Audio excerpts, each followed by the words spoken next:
bastante difícil poder llegar a la cadena de ADN y que se podía aprovechar un efecto del timing, del ciclo que tenían normalmente las células.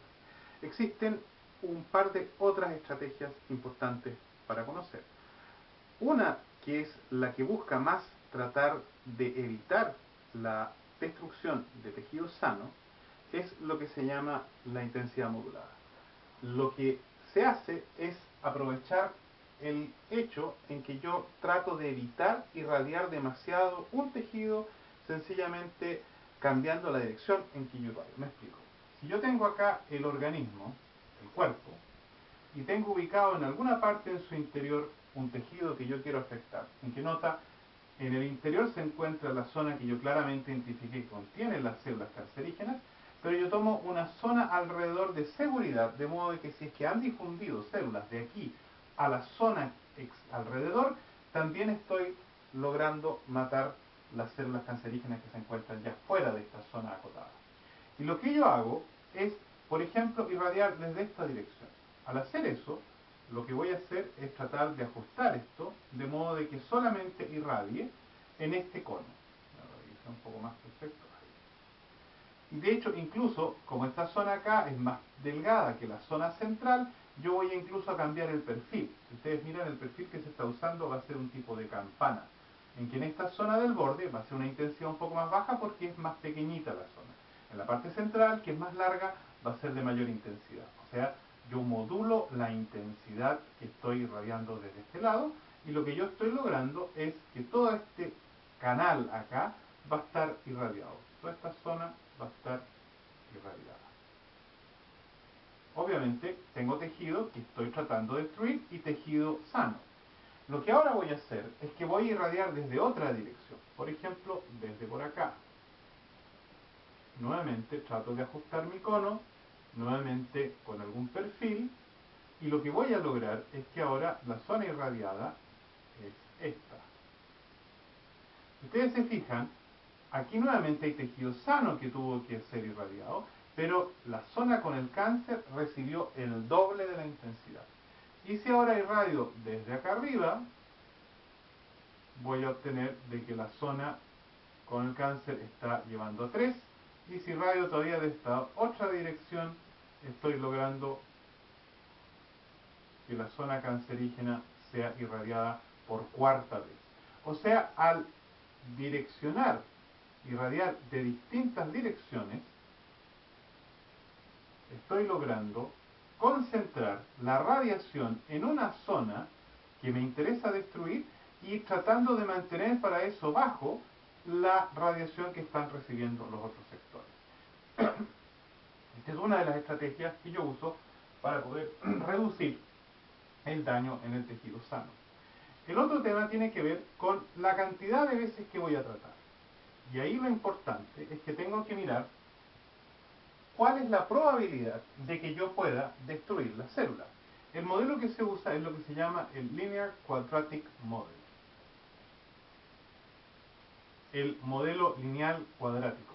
Lo que aquí se dice es que la probabilidad de que sobrevivan mis células es igual a una función exponencial elevada a menos alfa la dosis menos beta la dosis al cuadrado. Eso significa que si yo ahora grafico esto, acá tengo sobrevivencia 100%, acá tengo mi eje de la dosis, que se mide en Gray. Los Gray son joules partido por kilogramo. Joules, eso sí, de aquella radiación que es dañina, energía que daña células partido por el peso del organismo, y se denomina Gray. Y vamos a tener de que las curvas tienen, si yo ahora grafico por ejemplo el e elevado a menos alfa d, va a ser una curva que va a ir de esta, estoy dibujando, perdón, en escala logarítmica acá, para poder ver el efecto. Vamos a tener una curva de este tipo, que es la curva e elevado a menos alfa d, acá tenemos el d, y vamos a tener la otra curva, que inicialmente va un poco más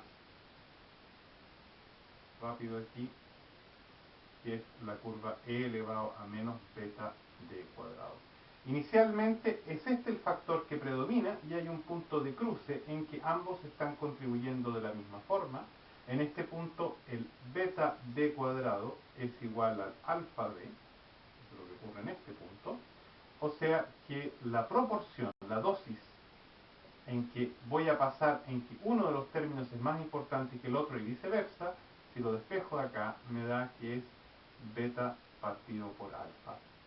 Perdón, a la inversa, estoy despejando el d, uno de los d se me va, me queda alfa partido por beta.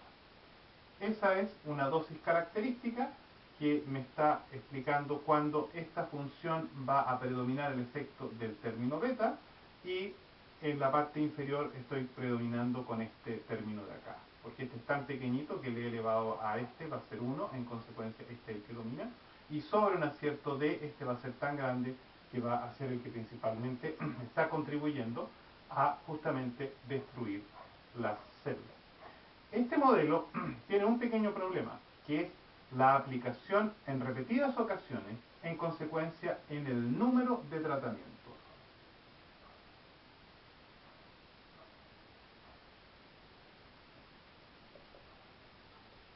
Para ello, lo que tenemos que hacer ahora es repetir este proceso n veces, por ejemplo, porque podemos tener que el paciente lo tratamos una sola vez o lo tratamos n veces. Con lo cual podemos jugar con la dosis que cada vez lo vamos a poner.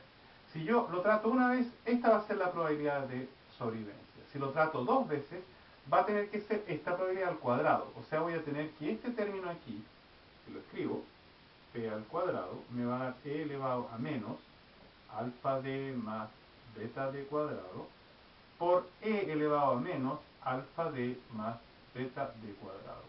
Consecuencia, como es una multiplicación, el exponente se suma y obtengo e elevado a menos 2 veces alfa d más beta d al cuadrado.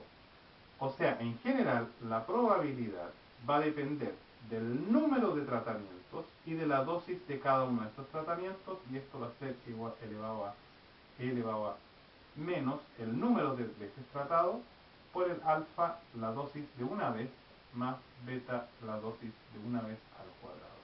Y esta relación es la probabilidad de sobrevivencia que nos interesa analizar ahora un poco más.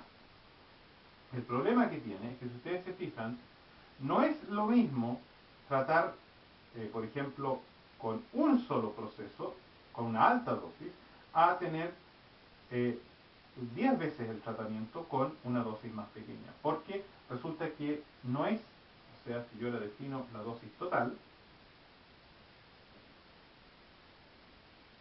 sino que es n veces la dosis de cada vez, no es igual porque yo tengo aquí hay una dependencia de n por d, n, d, pero acá yo tengo un n por d al cuadrado. En consecuencia, yo esta expresión de acá la puedo escribir de la otra forma. La puedo escribir en función, por ejemplo, del número y de la dosis total, y voy a obtener que es e elevado, acá el n por el d me da un d, y que es alfa d, pero en esta parte de acá yo voy a obtener un beta por n d cuadrado, y si quiero reemplazar el d, porque el d yo lo puedo escribir como la dosis total partido por el n, si yo lo reemplazo me va a aparecer un d al cuadrado dividido por n al cuadrado, y solamente uno de estos n se me va a simplificar. Así que yo tengo aquí beta d cuadrado partido por n.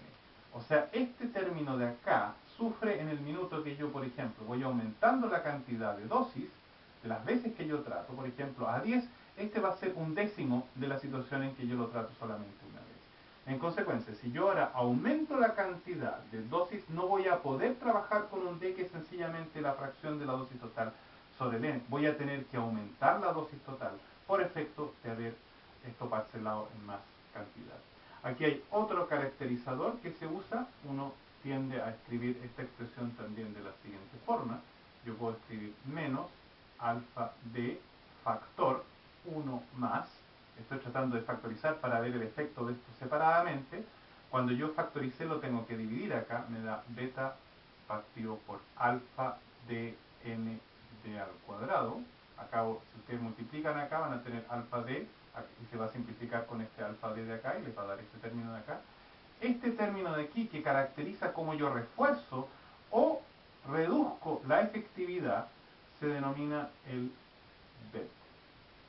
lo cual en inglés se denomina como la Biological Effective Dosage, o sea, la dosis biológicamente efectiva, sería en este caso, que es este factor de acá, que de hecho todavía se simplifica, de modo que lo podemos expresar aparte como 1 más beta dosis partido por alfa n, o sea, 1 más beta partido por alfa por la dosis de una vez. Consecuencia, si yo obviamente aquí estoy teniendo solamente un tratamiento con una alta dosis, tengo una alta efectividad, pero si voy aumentando la cantidad de dosis en que voy a tratar 10 veces, por ejemplo, entonces estoy bajando la efectividad del tratamiento. Así que yo debo compensar cada vez para poder mantener el mismo nivel. Esto explica la estrategia que siguen los médicos para poder determinar cuál es la dosis de cada tratamiento y cuál es el número de tratamientos. Siempre tratando de bajar la dosis en general, de modo de que el daño para el tejido que es sano sea el menor posible y que yo pueda concentrar el efecto en lo que es el cáncer. Veamos ahora lo que significa el equipamiento capaz de hacer este proceso y los procesos físicos que ocurren dentro del cuerpo para poder generar los electrones y al final poder destruir el cáncer. Eso es importante porque errores en esos procesos, en el equipamiento